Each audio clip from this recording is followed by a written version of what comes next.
We are so glad you're here. And we are extremely excited about our two guests today. And there is a reason that we invited these two individuals to join us today. One is Asha Dis, and her name is pronounced Asha, like ashes to go, except Asha. Okay, it took me a little while.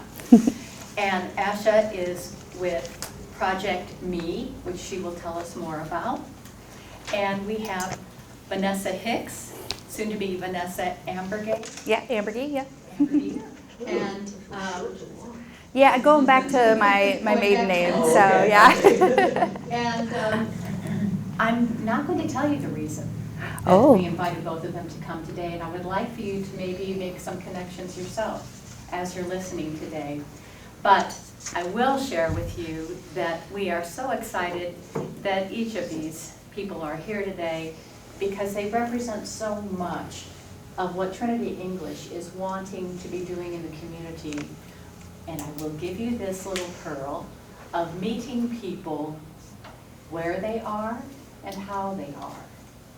So, Vanessa, I'd like to introduce you. Can you tell us a little bit about Positive Resource Connection of Northeast Indiana? Sure.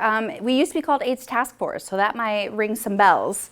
Yeah, so we just changed our name because it's a little more accurate to what we provide now. AIDS Task Force isn't accurate anymore because Task Force means short term, and we've been around since 1985. So yeah, there's that. And then also a lot of our clients who do use our services don't have an AIDS diagnosis. And so, again, that term wasn't appropriate. So Positive Resource Connection is kind of what we decided upon. We're also offering Hep C services now as well and expanded into PrEP services. And I can talk about that extensively if you want. But I do have a lot of info over here that you're welcome to pick up. It's a lot of different stuff about the agency and the services that we offer. We are located on Oxford Street, 525. So if you're familiar with Oxford Street, we are on the other side of the street from the old Ward building, and right in between Optimistics and Brownlee's Market. So that's us, we're kind of right in the middle. We don't have a big sign, we have a little awning that just says Positive Resource Connection, and so people can come in freely, they can do walk-ins or they can schedule an appointment. Different types of services that we offer. We have 8 care coordinators that provide services to people who are HIV positive, and we serve all of Northeast Indiana. So as far up as the Michigan line, as far over as the Ohio line, as far down as Jay, and as far over as Kosciuszko. So we serve that whole area. And we are the oldest AIDS service organization in Indiana. If somebody's outside of our region, we will hook them up with an AIDS service organization in their region because it's required in Indiana to have one. I believe there's 13 total. Is it Marion or Monroe County? I'm sorry, for Indianapolis? Marion, thank you. That has its own because it's our capital, lots of people there, so it has its own. So we can always hook people up with where they need to be. Our services are 100% free. We are 100% non-for-profit. So if somebody is HIV positive and wants to become a client, because it is not required, if somebody is HIV positive, they are not required to enroll in any kind of services. They are required to have their information provided to the state, but they are not required to do medications. They're not required to get into services, but since ours are free and medications help people live longer, why not? So that's part of what our care coordination does.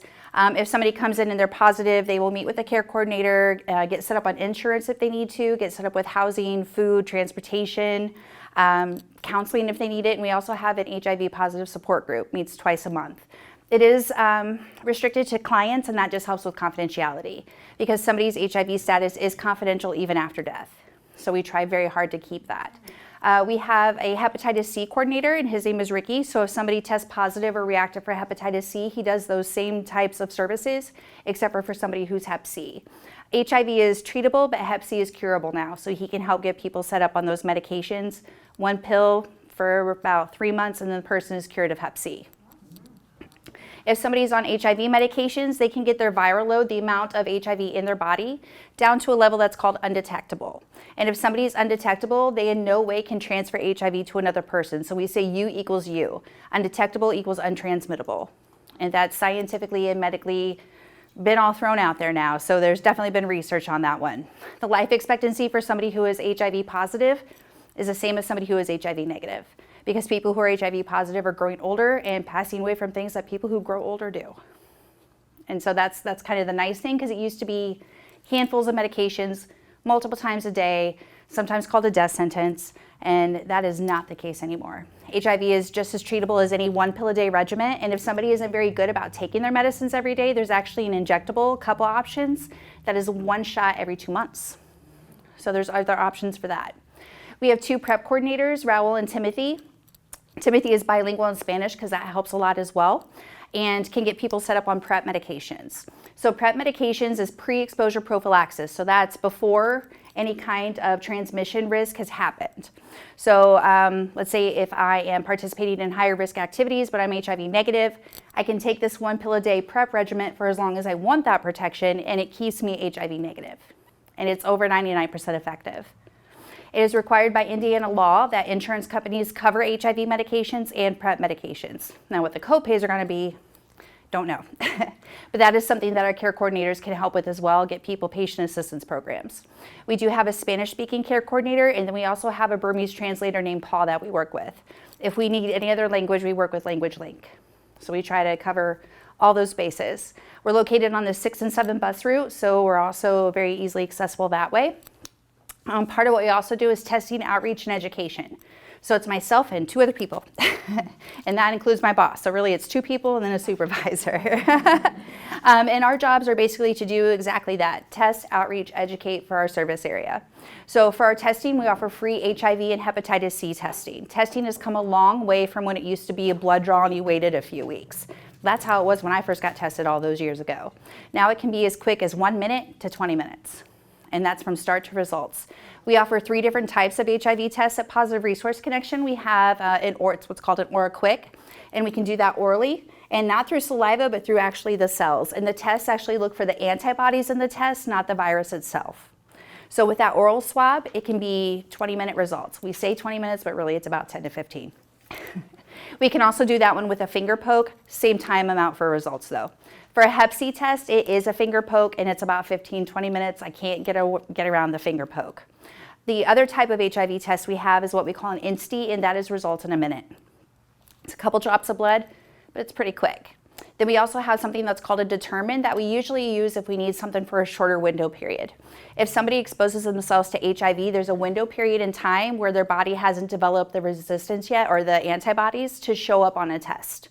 And so a determine test, what we use, has a 2-week window period. So if I had a risky activity 2 weeks ago, this will pick it up. Whereas the other ones, I might need to wait about 3 weeks to 3 months for that. And that is a couple of drops of blood as well. So those are the different types of tests that we offer, but they're all free. And we will travel to people as well. We can also mail confidential testing to a person's home. The same type of test that you could buy at a pharmacy for like $50, $70, but we can mail it for free. Confidential, it doesn't say HIV test on it. And somebody can do it in the confidentiality of their own home. We do ask that they call with the results so we can kind of track that, but again, we can't make somebody. So it's a little bit about kind of what we do. We also have finance people and grant people because we do get our funding, since we are non-for-profit, through personal grants, through the state, through federal, through city. I mean, and we really just kind of, Candace is great. Candace Kelly, if anybody knows that name. Oh my goodness, I do not know what we would do without her. She's been at the agency 25 years now, I believe. And yeah, she's just amazing.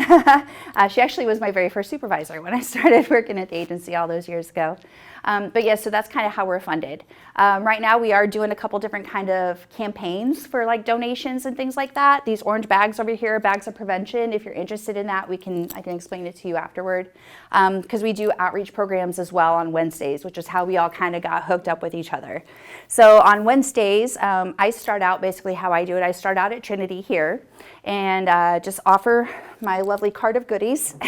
And I always have my red backpack. So most of the people that I help and serve know me more by the red backpack and the cart, because I just started with the red backpack. I had to fight for the cart. And I also usually have my big old testing bag there too.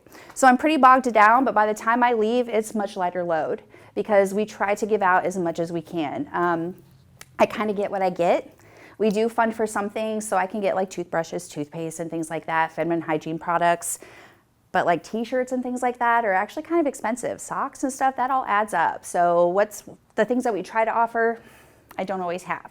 So we do offer up what we can, and I go out at Trinity, then I go over to the rescue mission, and then I go out to Promenade Park at 6. because on Wednesdays there's always dinner out there.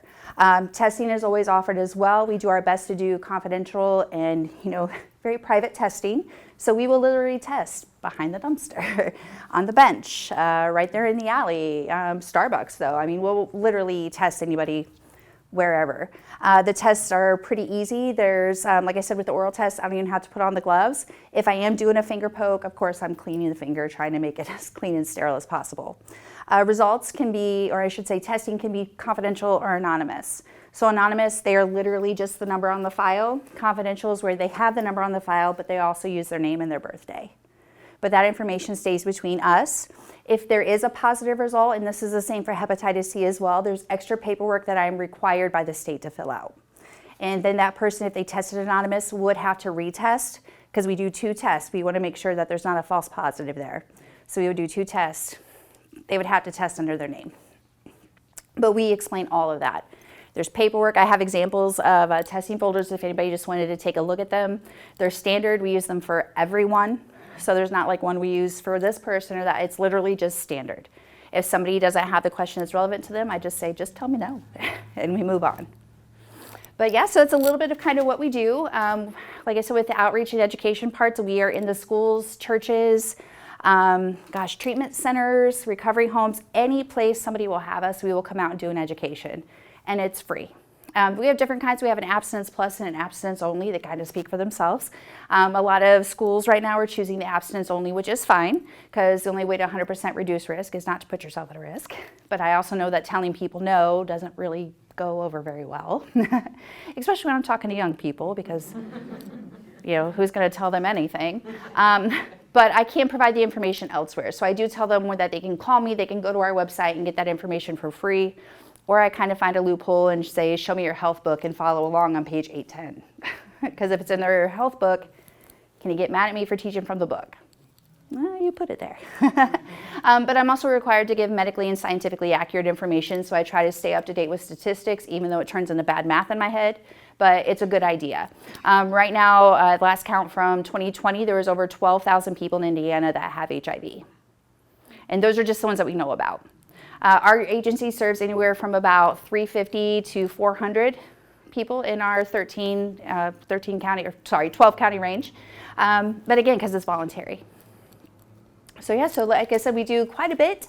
A lot of people have never even heard of us before, even when I say AIDS Task Force, because if you don't need the service, you tend to not hear about it.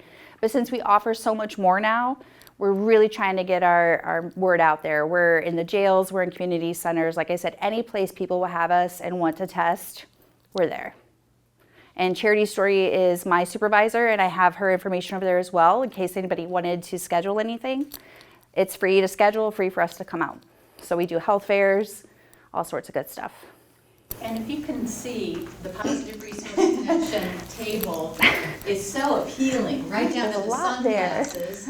And I will say that as I've been becoming acquainted, and Trinity has been becoming acquainted with our community resource personnel, including you wonderful people, so much of the time the table tells the story, or what I thought was the story. And when I saw your beautiful display, in love with those colors, as you know, I saw condoms and sunglasses and literature and gun locks, and I thought, no, I'm quite sure I need to be educated here. But the appeal is, it's bright, it is welcoming, and then when people see those kind of items that do tell a story about risk, gun risk, dying by violence, dying by AIDS or HIV, being at risk for hepatitis C, any of those kind of things, we're putting that then in the same area of discussion. And talk about leveling a playing ground and discussion opportunity. It really does help to have you and others in the community bringing these things literally out into the open, so people who might not have easy access to a gun lock or protective devices or measures that we're getting those in the hands of people who are sometimes at the greatest risk. And in our case, downtown, that's often people who are living on the street or who are interacting with people who are at risk for being, they're just at risk in general. So we thank you for that, for your presentation. If you had to say who the majority of the people are that come to you when you're presenting in public like this, like at the library on the third Wednesday of the month with handing out hope, who would you say are the primary people who come to your table? Oh goodness, I would say the unhoused, for sure, absolutely. And then actually a lot of agency networking happens there as well, which is wonderful because we all kind of Venn diagram over each other. We really do. And trying to Asha and I, oh my gosh, I don't know how many times I refer to her in an outreach day or in an education. It's crazy because there's HIV and Hep C prevalent, in substance abuse communities, and it's prevalent in sex work, and it's prevalent in humans because that's what the H in HIV stands for. And so I try to remind everybody that virus does not care who you are. It's that risky activity that puts a person at risk. And sometimes when we start talking about the risk and we start talking about the fluids and risky activities and things like that, people say, oh, maybe I did, maybe I have done that, things like that. So when I do have somebody that is unhoused, I might show them a little bit more different items because they probably don't give a crud about this ribbon over here, but they might really like what I have in my cart.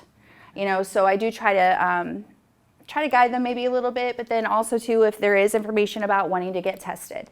So we offer testing at the event as well. So free HIV and Hep C testing at the Handing Out Hope event. They give us the globe room, so it's a separate area. I'm not testing right out there in the grand entrance or anything like that. And like you said, that might not be options for people if they weren't there. And that's part of the reason why we do the outreach work that we do, is trying to meet people, like you said, literally where they're at the Mission, at Trinity, at the parks, on the River Greenway, under the bridges, and offering them the services that they might not even, know is there, or that they don't have the access to. Vanessa has a colleague by the name of Autumn Jordan. I can't remember that. That's my name. Which is a real problem. I know them. And Autumn is this tall woman with long blonde hair, and I heard her engage in a conversation yesterday where she could not have been more gentle and soft-spoken and welcoming. And the conversation was this: how's it going today? Glad you came for lunch. This person was in line waiting for our lunch that's provided by Same City Food Truck. And she said, good to see you today. I'm glad you're getting some lunch. If you would ever like to have any HIV testing or Hep C testing, we can do that right here. And if you don't need it, but you think a friend might, here's our information, and just feel free to give us a call. So here's this very tall individual who someone might think at first glance might be imposing, but when she opened her mouth, just this calm presence, this welcoming presence to say, it's okay. And if you feel like you might be at risk, let's have a talk. And I thought, this community has come such a long way. Very much. For inviting people in to take good care of themselves in that way especially. And there's lots of stigma that comes around with HIV and Hep C, and just that's part of the reason why we changed our name a little bit, was to get past that. And that's also the reason why we don't have like a high giant awning with like a neon arrow and things like that, is to help people with that. And that's part of what I try to address when I do educations, especially if I am with young adults, because that's kind of the best time to try and not change opinion, but maybe give extra information to kind of maybe combat maybe what they've heard. Because a lot of what I do is correcting misinformation and basic biology, which is a little scary. But that's a lot of what I do. But if somebody's never been taught, you can't really blame them for not knowing. And so that's part of what I do. Everybody, if I said, picture in your mind an AIDS patient, most people's thought might go to like Tom Hanks in Philadelphia. Yeah, so we all kind of have just an idea in our head, but that's not the image anymore. But that's kind of what we go to. And I'm at the age, like I said, when HIV treatment was handfuls of medications multiple times a day. And now it's just the one pill a day, and people can be as healthy as they can be. And like I said, if somebody's undetectable, they can have a happy, healthy romantic life as well, because it's medically and scientifically proven that if somebody's undetectable, they cannot spread it in a sexual way. There's a little bit of studies on intravenous transmission, but to be honest, it's very hard to keep the patients in the program to get longevity in the research. It's very tricky.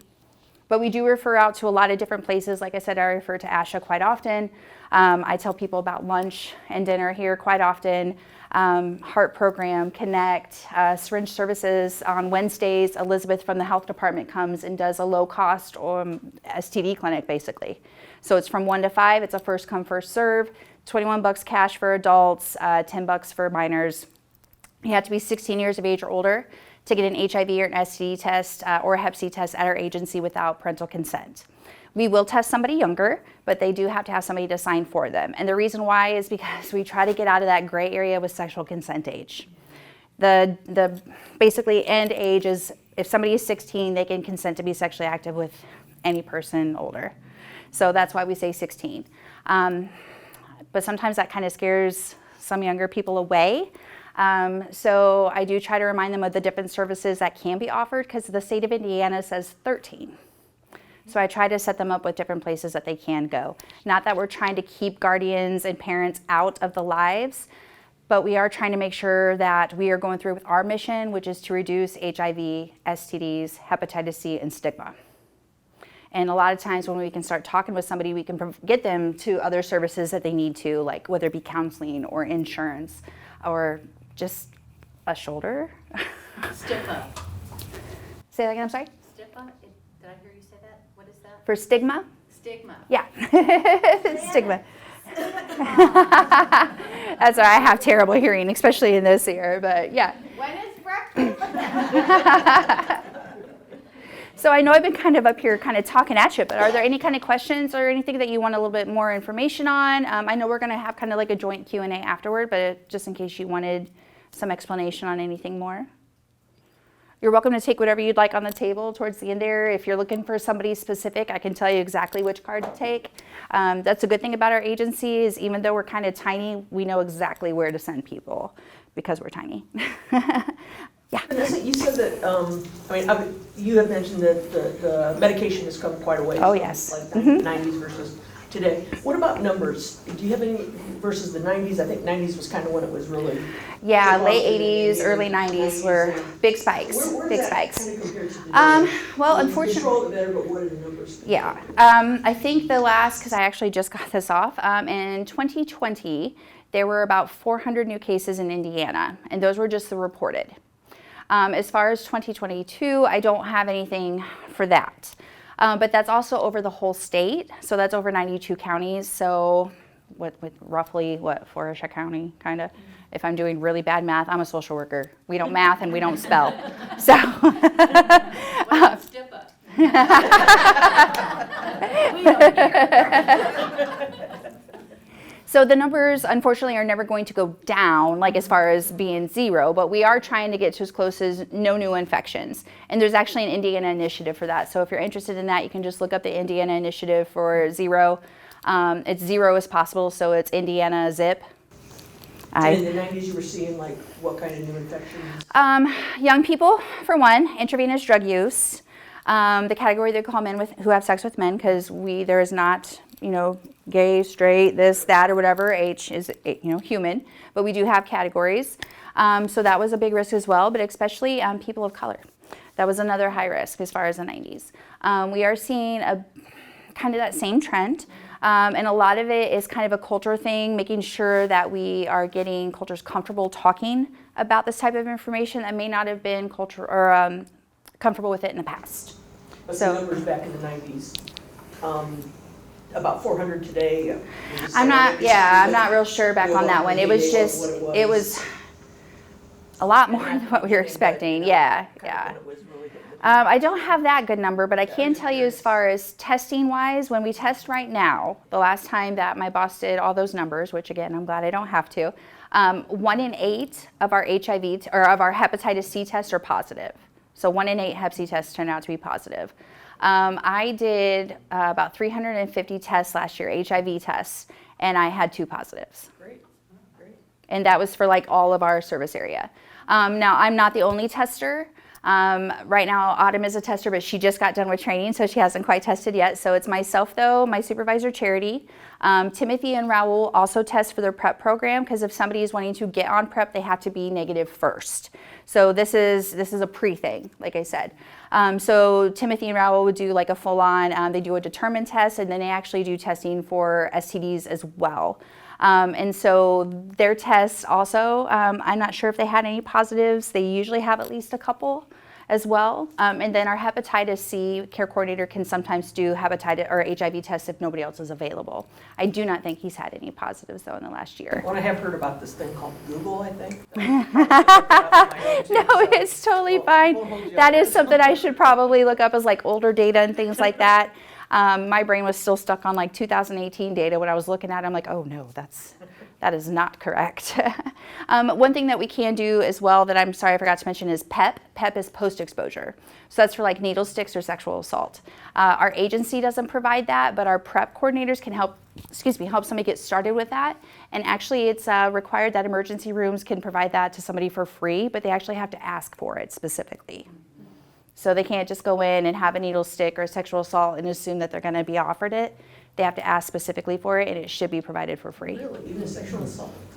Yes. Yes. That speaks volumes. That's another session. Yeah. Thank you, Vanessa. Yeah. Coming back after Ash. Sure. I just had a quick question. Sure. I will save my content question for our Sure, session yeah. after, but how, as an organization, what are ways that you can be supported? You know, if we listen to what you're doing and how you're doing it, what's an easy way, I guess for lack of a better word, to support? Oh, goodness. We do have a client pantry. Okay. So they are able to access that food pantry once a month. Usually it's 1 bag of frozen food and 2 bags of like shelf-stable pantry items, hygiene items included in that as well. Hygiene items are the biggest thing that our clients ask for and the biggest thing that our outreach asks for. Hygiene items. Oh my goodness, I can't get over it enough. Razors especially. People don't think about razors. Feminine hygiene products is another one that doesn't get thought about a lot. But yeah, those are the main things. Definitely hygiene items for sure. And like I said, if somebody's interested in the bag of prevention that Jeff came up with, great idea. It says all the information on there and it's a free thing to do. You can just provide whatever items you would like to donate in there. And like I said, it's all very self-explanatory. It's a great thing because like I said, the way our funding runs, there's not always funding for the extra stuff like that, like toothbrush, toothpaste, brushes, for Pete's sake, fingernail clippers, stuff that we all kind of maybe take for granted that doesn't always get handed out to those that need it. So yeah, absolutely. So thank you very much. Yes? Where do we take, if we get an orange bag and start putting the items in it, where do we take it? You can drop it off at the agency or yeah, absolutely. There we go. Make it easy. Yeah, I see her all the time. Yeah. Just a quick question. Sure. I see a lot of commercials about the PrEP medication. Yeah. So is that because there is more need or because medically there's a lot of money in the situation? Yeah, no, I get it because Because they're really pumping Yeah. a lot of. and those meds are expensive. So that's why it's exciting to know that Indiana law requires that insurance companies cover PrEP and HIV meds. Like I said, the copays might not necessarily be cheap, but then that's where those patient assistance programs can come into play. But there's also a showing for some HIV meds and for the PrEPs as well, like you had said. The main ones I think are Dovato, Biktarvy, and Cabenuva, I believe, are the 3 that are real big right now for PrEP. I'm hoping that it's because people are more comfortable talking about things like that and that there really is a campaign to have it out there for the decrease in HIV. Is there probably some money to it? Probably. I mean, they're big pharmaceutical companies. There's got to be something in there. But I do know that most HIV drugs have a generic. I wish, I mean, as just a TV viewer watching it, I wish they really had done a better job of telling me what that medication was about. Yes. Because when I heard the word PrEP, I didn't know that until you told me what that meant. Absolutely. And I'm bombarded with those commercials going, somebody else is hearing that and probably needing it. Yeah. But doesn't really also know exactly what they're saying.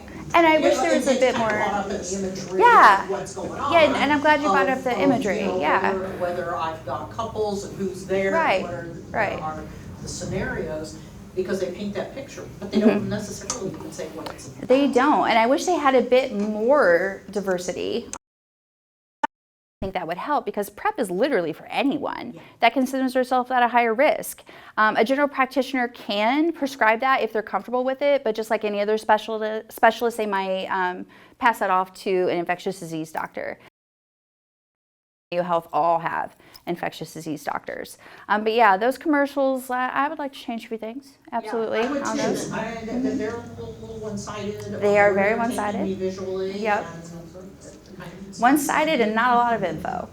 But I am glad that they're at least on there, because I can imagine even just a handful of years ago that commercial would have caused a gigantic uproar. And if people are wanting to reduce something that can't be cured, why in the world would you not want that info to be out there for people? Allow them to choose what they need to do.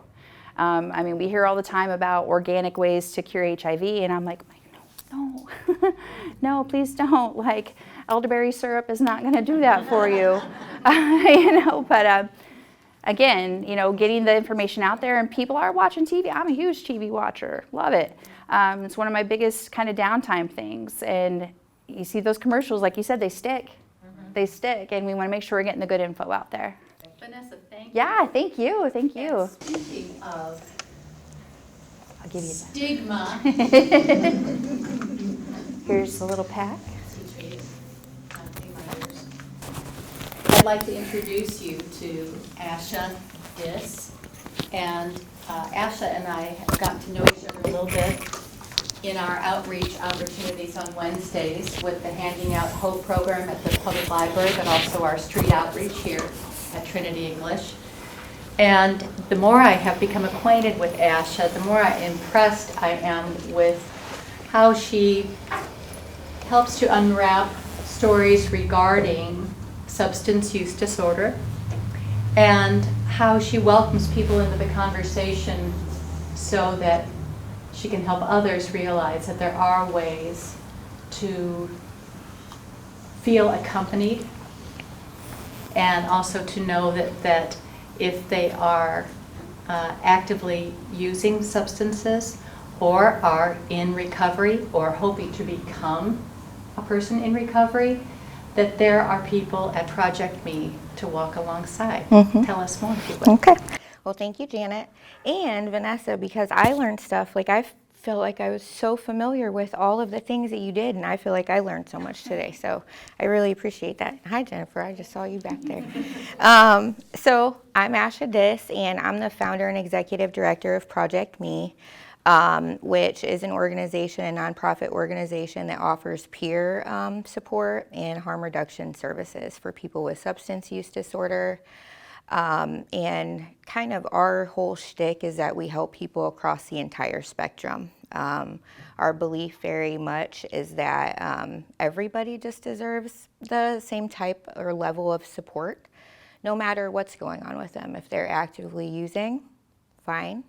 If they're in long-term recovery, they receive the same support. And it doesn't matter to me that somebody's using. I better stop touching my microphone, I think. We just try to figure out what we can do for those people, what we can do at any level of use or recovery for somebody, and do that in a way that's always non-judgmental and offered with compassion and empathy And that's kind of period. So we have a peer recovery coaching program that, again, we engage people that are in active use all the way through long-term recovery. So a lot of people in the community, I don't even think realize that we offer support or peer recovery coaching to people that are actively using substances. And the reason that people don't know that or expect that is because there aren't a lot of services for people that are actively using. The expectation is that if somebody wants to go to treatment, they can ask for help to go to treatment. If they want medication-assisted recovery, that's becoming, more familiar and prevalent now. But again, that's another treatment option. That means quitting whatever substance you're using and moving to something else. So there's this acceptance of those things, but when you're talking about somebody that might not even be considering not using, there's no supports there for them. And so what we do at Project Me is try to just offer that non-judgmental support to anyone. I also run a harm reduction street outreach team, which is how I'm so familiar with Janet and Vanessa. So what we do is, I didn't bring all my fancy stuff. My tablecloth is not colorful. It's kind of boring anyway. So, yeah, we do a lot of street outreach. So I have a book bag that I also wear that's filled with a lot of things, maybe some of the same types of things as Vanessa. But one of the big things that we do is distribute Narcan. And so for those of you that aren't familiar, Narcan is a medication that has exactly one use. And that one use is to reverse opioid overdose. And so opioids are fentanyl, heroin, prescription pain pills, things like that. So Percocet, hydrocodone, oxycodone, any of those things that are opiate or opioid substances, Narcan will work to reverse. And so we distribute that widely to anybody that's willing to have it in the community. And the reason for that is a lot because of the fentanyl crisis right now. And so with fentanyl, it's deadly all by itself, just whatever, but there are fake pills that are being pressed that are fentanyl that look exactly like Percocet 30 milligram pills. Fentanyl is in cocaine, which is another powder and a stimulant. So somebody that's using stimulants knowingly might not be prepared with something like Narcan because they don't know that they're using an opiate. So where that's so dangerous is you have people that maybe aren't like chronic drug users. You know, somebody that uses cocaine on a Friday evening with friends knowingly but unknowingly dies from fentanyl toxicity in our community. And so getting Narcan out widely to people is just a good way to help prevent those deaths. So from 2021 to 2022, there wasn't any real improvement, I would say, in the amount of fentanyl that's available to people or that's being distributed, but the non-fatal and fatal overdose numbers went down between 21 and 22. And I like to believe that that's because of the efforts of like our Handing Out Hope, Project Me, Mom of an Addict. That is another great organization that supports loved ones of people with substance use disorder. The Heart Team, just distributing Narcan kind of widespread. Another thing that we have are fentanyl test strips. And so what that does is for those substances that may be contaminated with fentanyl where people might not know, they can actually test their substances for fentanyl, like for the presence of fentanyl before they use it. So that's just another way for people to, again, just stay as healthy and safe as they can. If they're using substances, they still deserve to know what they're putting in their body. You know, I, of course, get comments all the time, like if they're choosing to use substances, they know the risks, right? Huh. Sure. Sure they do. Stigma. We also do safe use kits. So I don't know if you all are familiar with what that might look like, but we distribute like a safe meth smoke kit, a safe crack smoke kit, a foil smoke kit, a safe inject kit, and I'm missing one, a safe snort kit. So a question that I get very often is, what does that do to help the issue, right? Like, what does that do to help somebody want to quit drugs? It doesn't. It doesn't. It speaks to exactly what I've been sharing with you all, and that what it does is it keeps somebody as healthy and safe as they can be if they're choosing to use a substance. None of us can force somebody or coerce somebody, or shouldn't, into treatment or into recovery.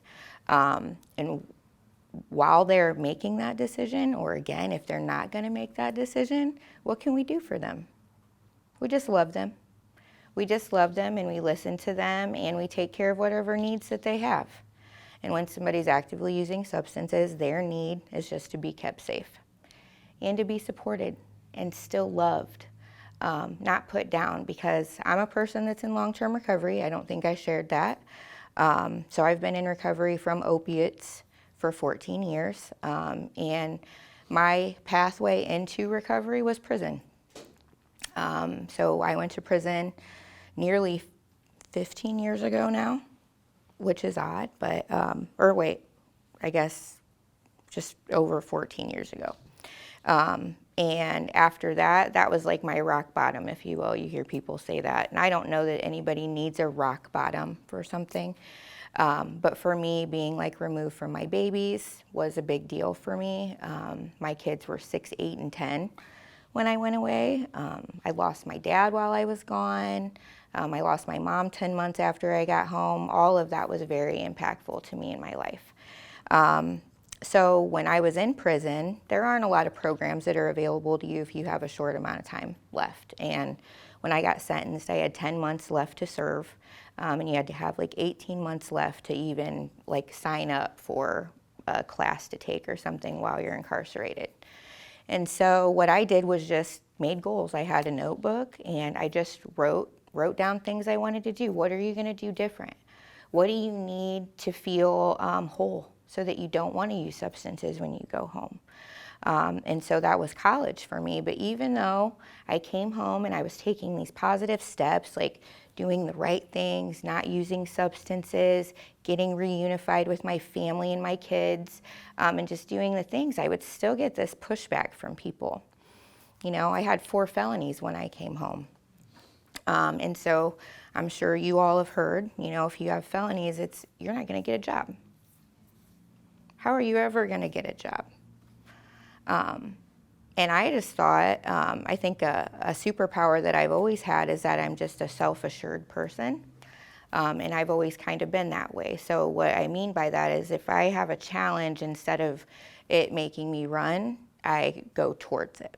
Like I want to figure out how to break that barrier, how to get over that obstacle. And so stigma for me was almost like a propellant.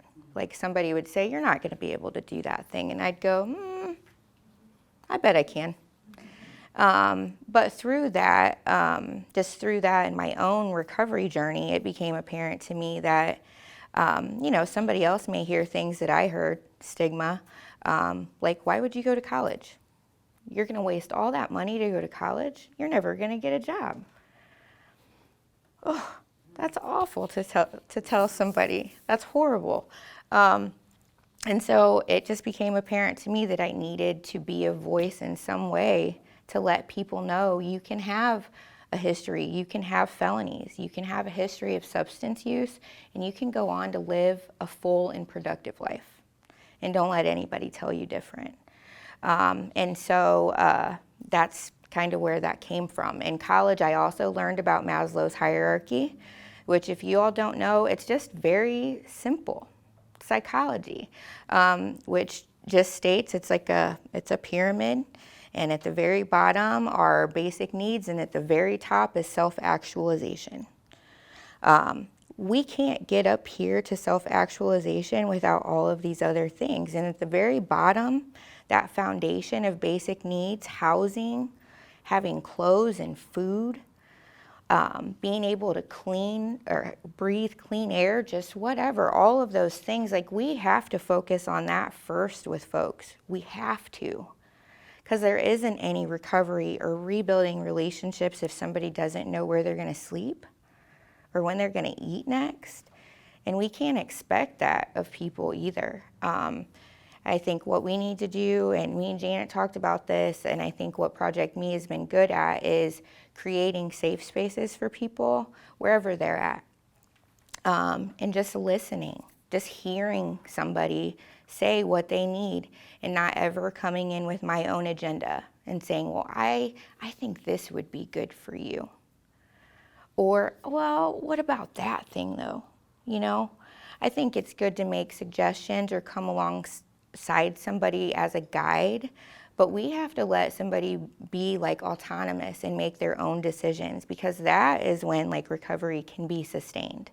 If somebody's making their own decisions about the pathways they're taking, the things that fill their cup and bring them joy, what they will and won't stand for, all of those things, that has to come from that person. Like everybody on the Project Me team has lived experience with substances, also lived experience in recovery, and in most cases, everybody has justice involved experience as well.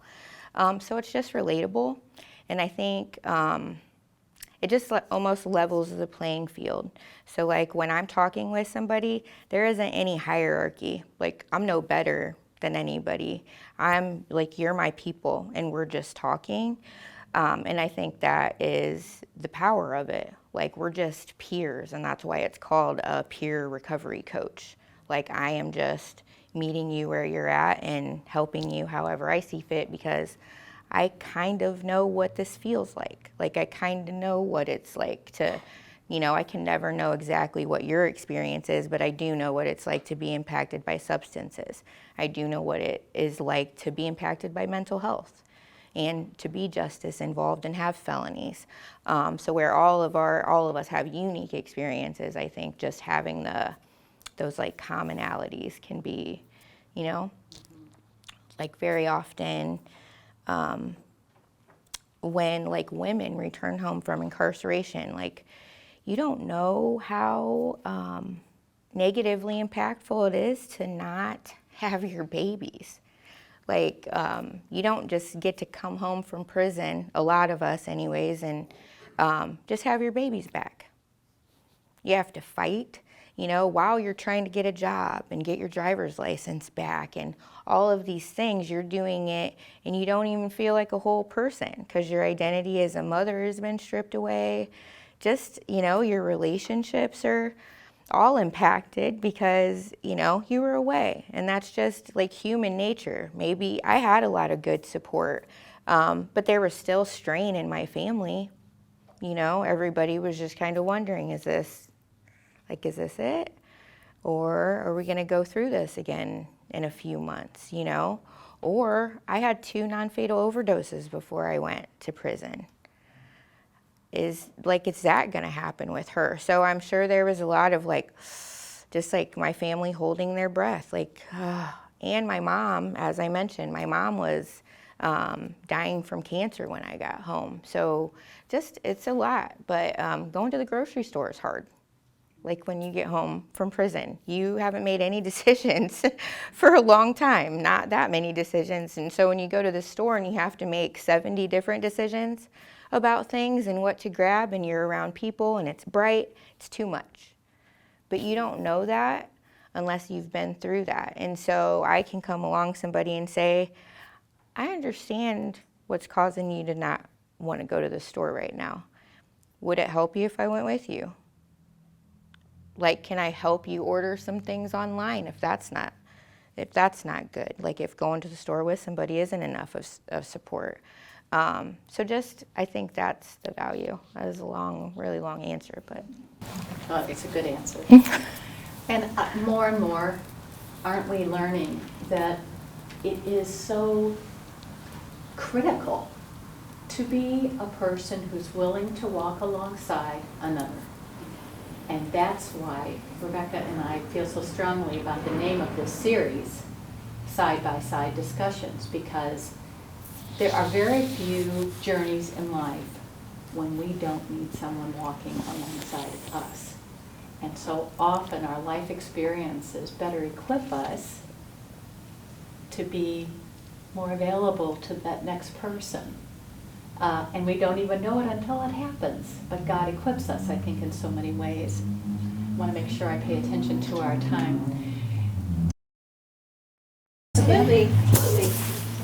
One of the things that I really would like for you to speak about together, if you would. What we know now about the importance of harm reduction. Oh, harm reduction didn't even come out of my mouth, did it? Not one. Me neither. Except for when I was talking about Project Me. That is strange. But it's a concept. Have very many of you heard that phrase? Harm reduction practices? From you. Periodically. Maybe one or twice. But I don't. Yeah. Right. And it's not a concept, I think, that we have generally, it's not a philosophy that we're accustomed to practicing. So I would like for you to just share more about that with us. Well, I'll first start by correcting you, because the thing about harm reduction is we do practice it every day. Seatbelts are harm reduction. People die from car crashes every day. Lots of people die from car crashes. So just clicking a seatbelt is harm reduction. So harm reduction, like in a simplified way, is just reducing the risk of harm or death through some means. And so sunscreen is harm reduction. Condoms are harm reduction. The things that I've shared with you all today about how we support people that are actively using substances is all harm reduction. So being able to offer Narcan and safe use kits and fentanyl test strips, like all of that is just harm reduction practices. So things that we can offer or provide to people that reduce the risk of harm or death for them. And harm reduction on our end, our agency is based on harm reduction. When we discuss the 4 risky activities, we have harm reduction for each one. So when we discuss risk factors, we're like, we would love for you to not put yourself at a risk. However, if you are, here's what you can do. And just like Asha said, harm reduction every day. You brush your teeth so you don't get cavities. So we provide all options of harm reduction. PrEP is one of those as well. PEP is another one. Treatment as prevention. So that's taking the medications if somebody is HIV positive is another form of harm reduction. Sexual barriers. And we all offer those at the agency. And again, working with Asha, I was like, harm reduction. I don't have Narcan on me today, but I know who does. And so just having those connections can even be harm reduction. And so it's a very wide concept that covers a lot of different things, and you can tweak it to kind of fit what you need. You guys are feeding people. That is harm reduction in many different ways. And so, yeah, it's definitely, again, something that we all kind of can connect on once we realize really what it's standing for. And it's not, harm reduction isn't just for the, like the people. I have this one. That's why she got the fancy one. Harm reduction isn't just for the people, that are doing the risky behavior either. It's also for the community. So like with Hep C and HIV, when, and I don't know, you might be able to speak to this better than I can, but like the syringe services program, so we have 7 of them in Indiana now, but we did have 9. The other 2 were in Scott County, and they got shut down, but... The worst place for it to get shut down, by the way. Scott County was the reason that we had syringe service programs, because they had an outbreak there of HIV. Yes. Like a pretty significant outbreak of HIV in Scott County. So they said, we need to do something. The answer was syringe service programs. Very successful. Great. Very successful. But there, I guess, is that we did a good job. And it's gone now. So we don't need these syringe services programs. Yes. So, anyhow, but I am in that same category. Yeah, so we have a syringe services program here, and it not only like reduces, again, for the people that are doing the risky behavior, but just if you think about in a community way, it's reducing those impacts in the community as well, just in a health and well-being way. So, And not even necessarily for those that are participating in risky activities, but the person who's walking about and sees a used needle and things like that, or, puts their hand in the bin in the stall and gets poked, because that does happen. It doesn't happen often anymore, but it does still happen. And part of the needle exchange is exactly that. It's an exchange. You're expected to bring back what you get. And I believe that is pretty much happening almost every single time. I can't say everyone that they're passing out they're getting back because honestly I don't know their stats. But I do know the last time that there was any kind of group discussion amongst agencies that they were getting the majority of them back. And so those are less out there that people have access to accidentally get a needle stick. Parks is another one that they show up at, and if we want to reduce risk for community, well, we got to be able to look at all the ways we can do that. And when you add all those little pieces together, it just makes that big, beautiful picture of, okay, this is our community now. How have we reduced that risk? Yeah. Quickly, has anybody ever done any statistical sense of these harm reduction things do not promote usage? If, you know, I mean, in our business in the church, nobody runs around and says, well, because of church, Jesus gives you forgiveness, people run around sinning, you know. We don't say ridiculous things like that. You said down in Scott County, wow, you know, this is there any statistical work that's ever? That harm reduction for people with substance use disorder is an evidence-based practice. So there have been studies about the positive impacts of harm reduction for people who use drugs. In Canada, they have safe use sites where people come and they are given the substances while they're there, like a prescription almost. So their substance is safe and they have a 0% fatal overdose rate. 0% because they're using safe substances in a supervised place, period. People are safe. You're taking all of the negative out of it, and you're just loving people and you're meeting them where they're at. You're giving them what they need, taking out all of the negative elements of that. And the U equals U for HIV positivity is also evidence-based, and that's been through CDC, through other federal, through state. It's all been backed up. PrEP is the same type of way. There's been lots of evidence-based for the efficacy of PrEP. As far as, you know, giving kind of permission, because we hear that a lot, especially when I am in younger groups and they feel like I'm just going to pass out condoms like parade candy. First off, I can't do that unless somebody gives me permission to do that. Now, if somebody comes into our agency, I can slide them through the window and wish them a happy day. That's not a problem because there is no age on that. But as far as like if I can pass them out, even at an adult facility, I have to be told that I can. But I don't know very many people that are going to just start being sexually active because they just now got condoms. Just as the same, I don't know anybody that's going to start injecting drugs simply because now there's clean ones to use. It's just not the way that it rolls. Like, it's just not the way people are looking for it. They're not looking for ways to reduce risk if they're not participating in the risky activity to begin with. Well, and the other thing that we're doing, like with the kits and stuff, is we don't give a bunch of the kits out at one time. We give one kit at a time. And so what that is a touch point too. And again, someplace where we created a safe space where I didn't say, well, are you sure you don't just want to quit using meth instead of having this kit? Nope. Not asking any questions. You need a kit. Here's a kit. Is there anything else you need? No, not right now. Well, next time when you come back and ask me for a kit, we can have a whole different conversation about this. You know, because the first time we pass a kit to somebody, we do have a conversation about how they're using, what they're using, you know, so we can give them other things if we need to. But yeah, so it's a touch point. And then I was going to say something else about harm reduction. Oh, I was just going to tell you all about like the myth with Narcan, because Narcan does reverse opioid overdose. And so there was a kind of a thing going around about how people would have Narcan parties.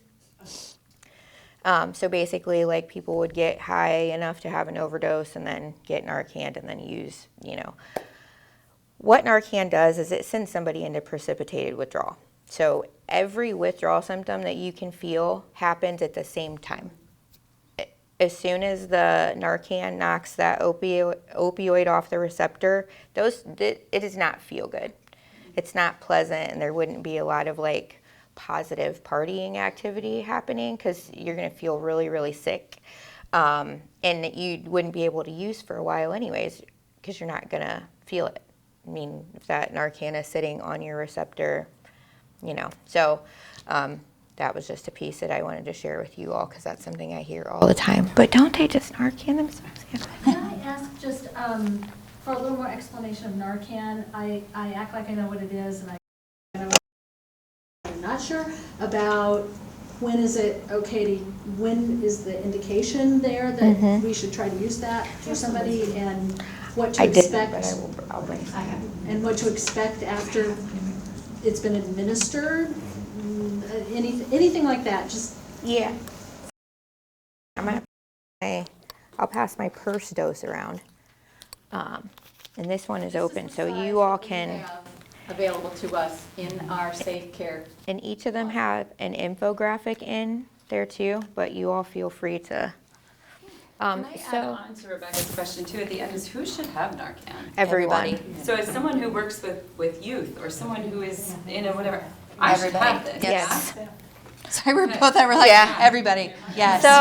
So how it works is, it only works on opiates. So, and you want somebody to be unresponsive, like they need to be unresponsive. So that doesn't mean like nodding, like unresponsive. So they will look passed out, they would be, okay, And a good way to check that is with a sternum rub, okay. because it hurts. Okay. Somebody has a jacket or a hoodie on or something that prevents you from doing that, you can do the same thing on their lip because it hurts. And if somebody can be roused, that should rouse them. If it doesn't rouse them, that is a good indicator that you should use Narcan. If it is another substance that somebody has used, it's not going to harm them. Also, you can use it for children. You can use it on pets. Because there aren't any harms. It has one use, and like I said, it just knocks. So if an opioid sits on our receptors in our brain, Narcan comes in and bumps it off. It only does that for about a half an hour from the time you last administered it though. So if 30 minutes after you administer the last dose, the concentration of whatever that substance is in their body is still great enough, they can re-overdose. So there is a law called Aaron's Law, or like Indiana's Good Samaritan Law. And I can bring back whatever you need. So if you want some like Aaron's Law handout, I didn't do a very good job of bringing things. So Aaron's Law offers protections for us if we are to intervene. It also allows anyone to carry Narcan, for us to distribute Narcan. But the protections that it offers are only offered if you administer Narcan, call 911, and stay with the person until emergency responders arrive. If you don't do those things, the protections don't apply. But the protections are against civil liability. So let's just say like you're doing chest compressions on somebody and you fracture a rib. You're not going to be you're not going to be responsible for that essentially. And then there's also protections for like say two people are using together, one of them has an overdose, but the other person calls and has some drugs on them. They have some protections where they won't get charged with possession because they called and then stayed with the person. Those protections do not apply to the person that's having the overdose, which is again just silly. Kind of a silly piece of, advocacy work that still needs to be done. But yeah, the person that's actually experiencing the overdose, no protections for them. But their friend, if they call, administer Narcan, if they have it, and then stay with them, they'll have protection, so they won't get charged with those things.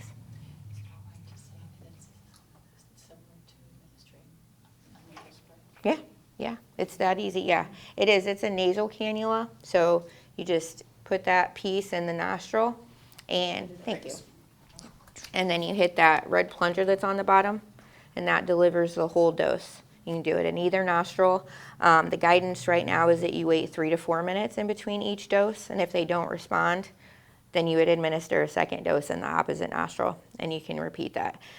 There are some things going around that make it seem like even if somebody is experiencing an overdose from an opioid, make it seem like the Narcan is not working, and that's because like fentanyl is being cut with things like there's a drug called xylazine that is like a veterinary sedative that it's being cut with, not responsive to Narcan, obviously increasing the amount of fatal overdoses because, yeah, so.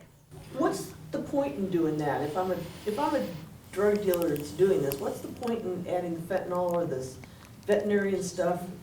Because potentially I'm killing a user, right? Mm-hmm. Yeah, so the xylazine. What's the point in doing all of that? The xylazine is, I think, a little bit harder to explain. I don't really understand that because the sedative effect, it really does seem like it's just malicious or intent to kill somebody.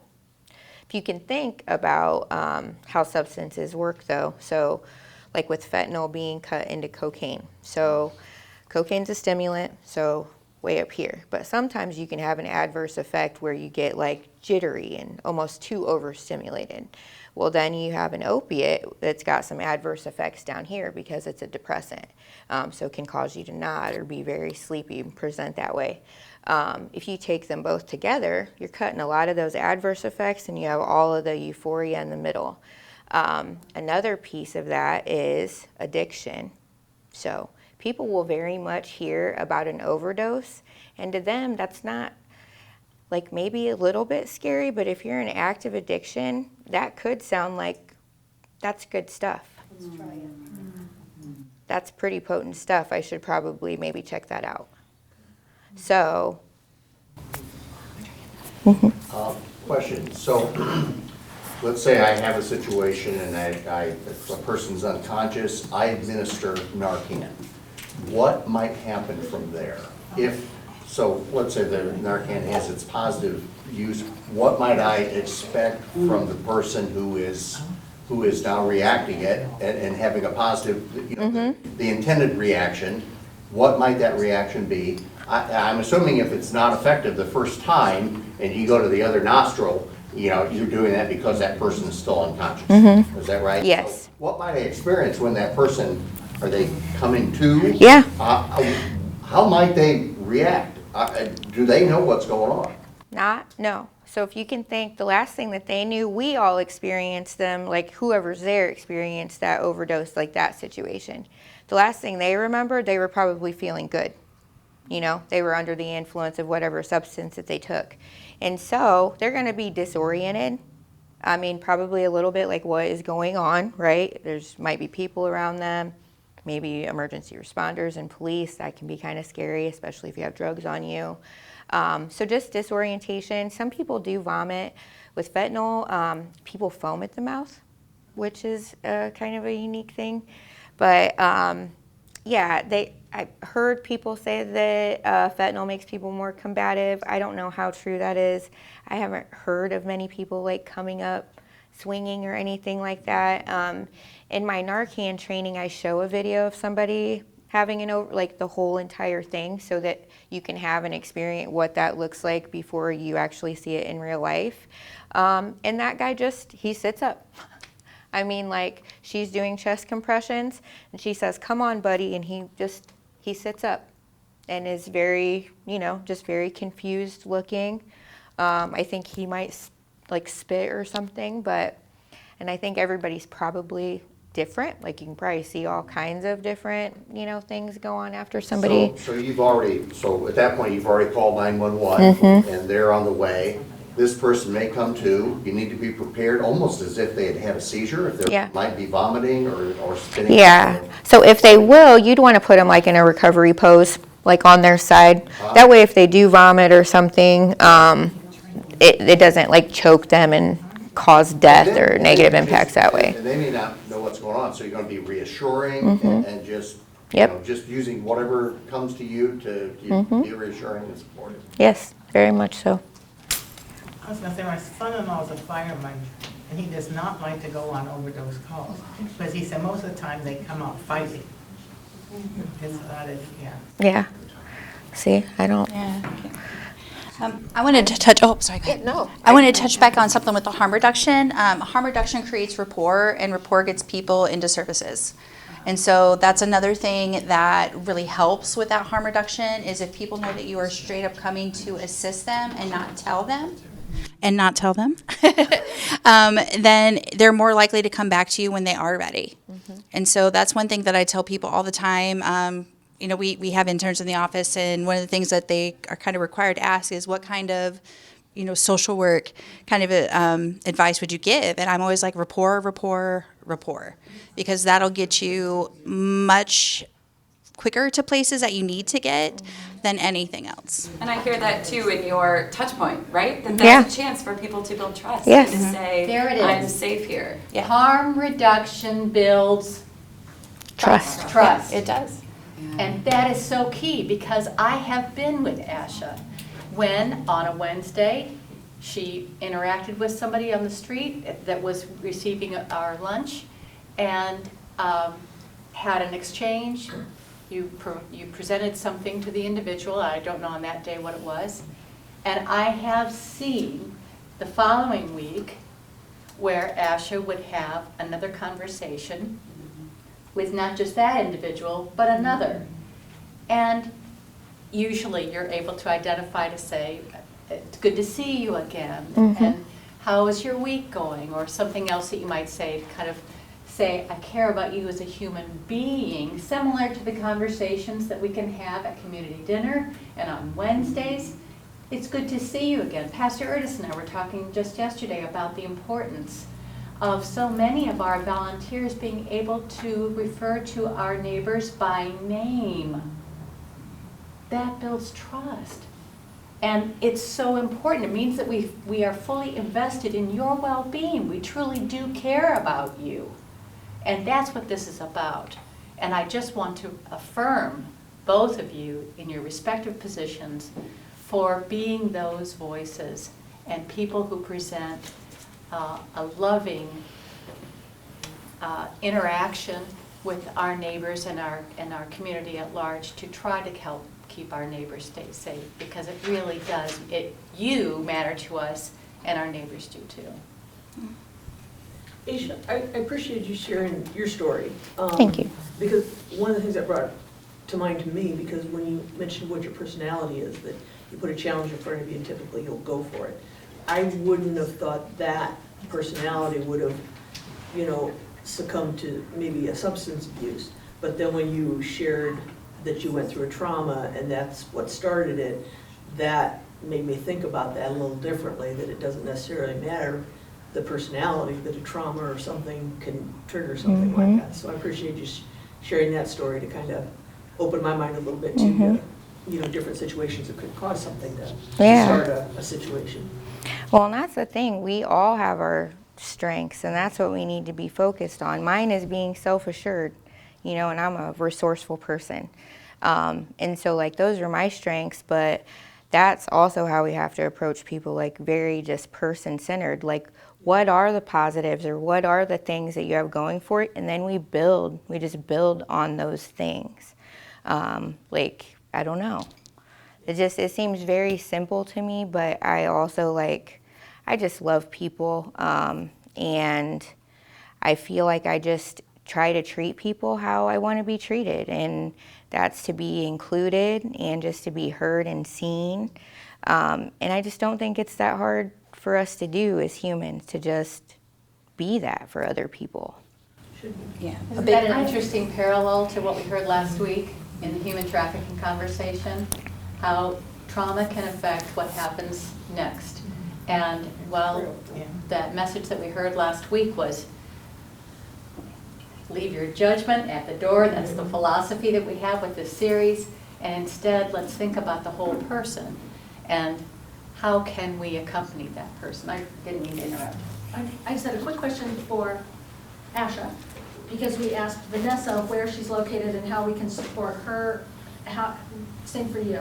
Do you have a location? And what kind of assistance would be most helpful? I am everywhere and nowhere. I will say I call Asha the hardest working person in social work. She is literally everywhere and all over, and I'm not kidding. I literally call you that. So for real, she's everywhere. Do the bat signal and she shows. We're home and community based a lot because people don't necessarily want to meet with me in an office. Also, Project Me has grown a lot, way faster than I could have ever anticipated in my life. And so we just got a grant so we can have a physical location, and so that's a goal for 2023. But I'm kind of everywhere. I meet people in coffee shops, at the library, at their house, wherever they're comfortable. Again, wherever you prefer. And Can we direct support to you, and what would that support look like? So right now I would say just donations. There are some things that we provide where we just don't have funding. We're very small, and so the grants we have in place at this point are for very specific things, and there isn't any wiggle room. So if we don't have money for something, we just don't. And so up to this point, I've been just using my money, because Project Me is my nonprofit, and so that continues a little bit. So yeah, just donations, just for the things, like a lot of the things we need are just like paper things, brochures, and just the things that are like Project Me things. We don't have money for that, like funding that's dedicated to that in any way, and so. Marketing and communications materials? Yeah, like our brochures, business cards, all of like we print a lot of postcards and things to give out during outreach. Like we've got, so the card that's over there is an agonal snoring card. And I brought that just because I feel like that's a good piece of information for everybody to have. Because if somebody's experiencing an overdose, so I was the overdose fatality review coordinator, and like something that came out of that, like a piece of information, was that loved ones would take these agonal snoring sounds, which are like last signs of life, as like signs that somebody was breathing. So they would hear it and go, okay, they're all right, when actually you only hear like 3 of those breaths a minute, maybe. Would you spell that, Asha? Agonal, Agonal. So that postcard is about that. Like if you hear somebody snoring and they're a person that you suspect could be using something, like check on them. If you have some digital files or whatever, and need some of that, if you get that to Rebecca, we can help you get copies of all sorts of stuff like that. Oh, okay. Well, thank you for that. I appreciate it. I have a question, unless you're not done with that. No, I don't think I said anything about Okay. donations. We only really use Venmo right now. I don't know. I don't know anything about anything. I'm not good at fundraising. They could probably go to your website though and maybe figure it out, right? Well, yeah, there is like the Venmo like QR code is on our website, like on the bottom of all of the things, but I don't. And our website is super easy. It's just our name.org, positiveresourceconnection.org, and there's all sorts of info on there. You can get info about our funding if you're interested in that, how to donate if you want, where we're going to be at different counties because we go to different health departments. You can look us up by staff member. So yeah, it's a fully functioning website. So if you're wanting to donate or you want more bags of prevention ambassador information, it's all on there too. And we have a big website too, and so there is a Narcan request form on the website that anybody can use. You can even use it anonymously, and we just do porch drops within 48 hours. So we just do like paper bags, whatever you ordered, strips, Narcan, kits, whatever, and we just drop them on your porch and leave. So there's a fentanyl test strip request form, there's a support request, so if somebody does want a peer recovery coach. We do community Narcan training, so I have a community Narcan training if any of you are interested. It's like an hour and a half with a half an hour of Q&A, but it's at the library April the 13th. From 6:30 to 8:30, I think, but it goes over a little bit of like the history of substance use, kind of what brought us to this point, like with the fentanyl crisis and all of that, and then just some other like tips for people who use drugs and more information than just how to administer Narcan. But yeah, all of you, anybody is welcome. So if you know other people that would like information. Both of your reactions to who should have Narcan was overwhelming. But to be specific, I work with an organization that I'm like, they need to have Narcan. And I haven't asked, so I don't know if they do. Mm-hmm. But how do I direct them? Could you come to them? Could they come to you? I mean, obviously the Narcan training would be, Yeah, like I do free trainings for any organization or group. So if you would want me to come and just share that same information with your group, I'll absolutely do it, and you get a certificate and Narcan doses afterwards. We just do pass-through distribution of Narcan too, like meaning from like organization to organization. So if you all have organizations or places that would want like 20 doses to keep, that's fine. You can request that from us. Yeah. I'll be in touch. Mm-hmm. Can you speak just briefly to it's kind of the intersection of stigma as we've been talking today, but then also I heard you use the phrase, if you feel you might be at risk when it comes to testing. And it's not a question so much as you're offering and providing these incredible services, both of you, and things that people need. How do we get them there if they say, well, I don't fit this slice of what's still in my brain from 1989, Right. or from what I heard my parents say. Yeah. I'm a this, and this. Yep. Do I need services? What do you do with that? What do we do with that? I try to generalize it. Like I said, I go out, let's just use like a Bowen Center as a good example, because you get all sorts of people in a substance abuse Bowen Center, all ages, things like that. So when I start talking about testing, I just remind them what the H stands for. And if there's any reason why you're even remotely thinking about being tested, there's a reason. So put your mind at ease for that reason. And then we go over like the risk factors. So sexual activity, especially unprotected, or having multiple partners, sharing needles or anything sharp, blood-to-blood contact. So we talk about like first aid, fighting, out-of-shop tattoos, and then mom to baby. So we talk about those risks and how to reduce that. And then when people start thinking, oh, okay, if somebody's ever spent time in the Department of Corrections is another high risk. So they may not have thought about that, because in the Department of Corrections, you get tested going in, required, but you do not get tested coming out. So they're thinking, I've already been tested, but they don't realize that maybe they participated in higher risk activities while in DOC, and then they come out and they don't think they need it because I've already been tested. So really I just try to open it up to, remember, it's for anybody. This test doesn't know who you are. And if you're even remotely considering it, go ahead and do it. Get that, that worry off your mind. And usually when I bring it up that way, I get a lot more people that are like, yeah, sure. And if I can get one, I usually get at least one other. So if I can get one person to be brave enough to come get tested, because I know people are thinking about it, it usually gets at least one more person going. Mm-hmm. So yeah, even when I do outreach, people are, I don't want to be tested all around here. And I'm like, well, we don't have to test all around here. Let's go over here. Let's go over there. And then also offering up the anonymous as well as the confidential. That's really opened up quite a bit of the testing numbers. We always have that offered, but sometimes I just got to remind myself to offer that, because people are going to be more likely to get tested if they know that they can test just under a number. Thank you. Yeah. This is for Asha. I had a conversation with my cousin, who is a recovering alcoholic, who then was extremely negative regarding Narcan, because in her perception, she had to hit rock bottom for her to, as she put it, see the light and work on her recovery. It's interesting that her daughter, a child of an alcoholic, is totally into Narcan, and she is very much into whoever wants it should have it and everybody should carry it.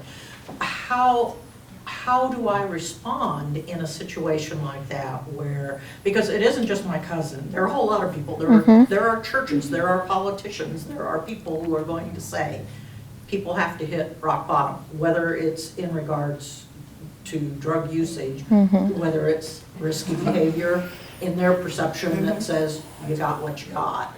I know we come from love, but how do we say that to somebody when you're wanting to go, you ain't loving when you're giving me this response? Ask them.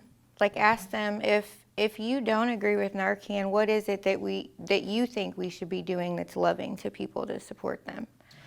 And that's usually what I present. So I was at an organization, a big organization here in Fort Wayne, doing a training. And somebody, I could just tell, I walked into the room and he, all the way back in his chair, he had his arms crossed, as tight as he could have them crossed. And the very second that he had a chance to speak, he pulls out this safe use kit, on me and says, how does this help them quit? And I said, well, it doesn't. But what do we do if somebody doesn't want to quit? We just throw our hands up? What is it that we do then? That usually shuts down the conversation, because there isn't much else. You either throw your hands up and say, well, we're not doing that, or we do things like harm reduction that are keeping people as safe and healthy as we can. So usually I just turn that around. We call that developing discrepancies.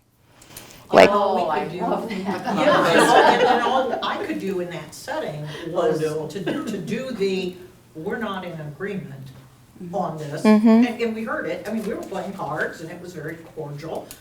We're cousins, but Yeah. it was a situation of, we're not gonna walk away from this where you have moved me or I have moved you at Yeah. that point.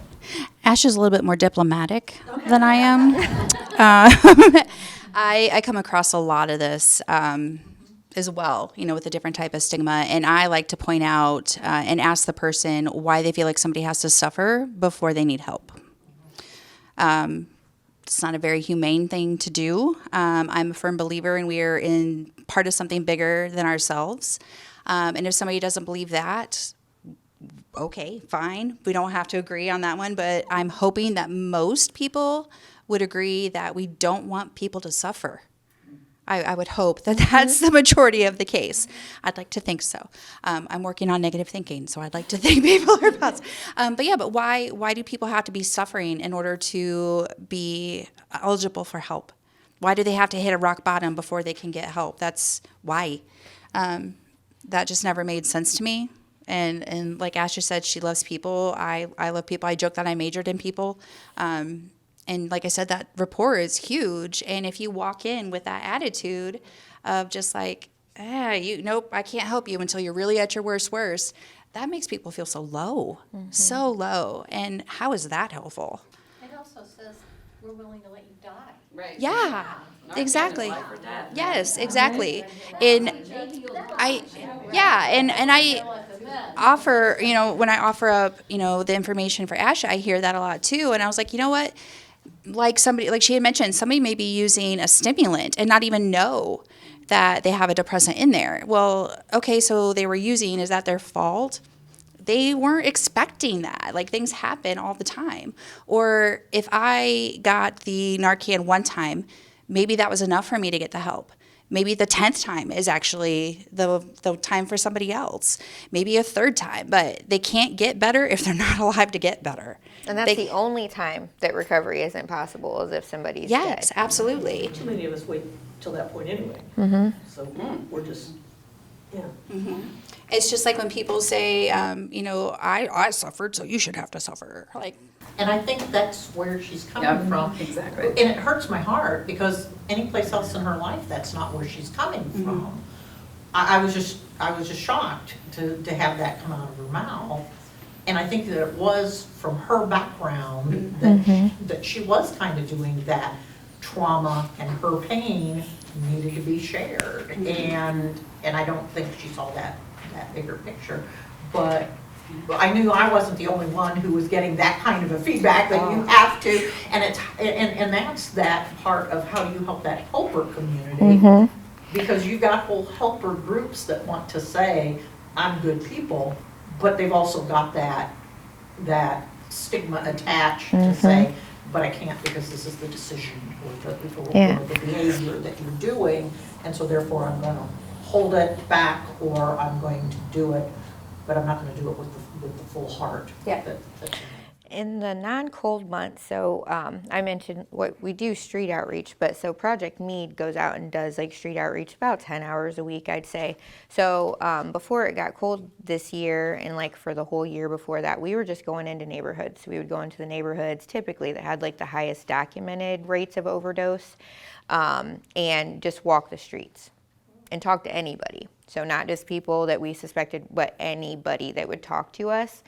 And so that's where I had to learn like to finesse what I would say to people, because people will shut you down. Say, have you heard about Narcan? Are you familiar with Narcan? No, I don't want that. Wow, And I'd say, well, can you tell me a little bit about what, like why your feelings are the way that they are? I try not to use why. That's like motivational interviewing, I think, skill. So I was trying to figure out how to turn that into a what question, but or like, what is the reason that you don't want Narcan, or what is the reason that you feel that way? And it's usually something that's false, Well, it enables people, or I don't understand why Narcan's free when insulin's not. That I hear that so much, and the thing is, it should be. well, but Narcan, it should be one, but Narcan isn't free Like the Narcan that we get from Overdose Lifeline came from a grant that funded the purchase of Narcan. You know, we give it out for free, but somebody funded it. It didn't just like poof and here. And so that, again, that's a good piece of information for you, because if you share about Narcan with somebody is gonna bring up the insulin thing. That's just, you're gonna hear that if you talk about Narcan. Same thing with PrEP. Even though PrEP's not free, so I don't know why. Yeah. So, wow, I don't know. I think. But that's again part of that I had to pay. You know, Yeah. so why aren't they? And again, it's that part of putting that barrier. And we're supposed to try to make each generation better, right? Like that's kind of what we're supposed to do. So why be like, nope, I struggled, so now you gotta, and I just never understood that. Does anybody else have any questions? Yeah, you all have been great. This has been awesome. We are very grateful to you both. Thank you, Janet. All information is available over there. If you have any other questions about who you specifically would need to kind of get for what information, just let me know. I can tell you where to go. And if you figured out the umbrella for today, please include it on your response sheets. We appreciate you taking a moment to fill those out.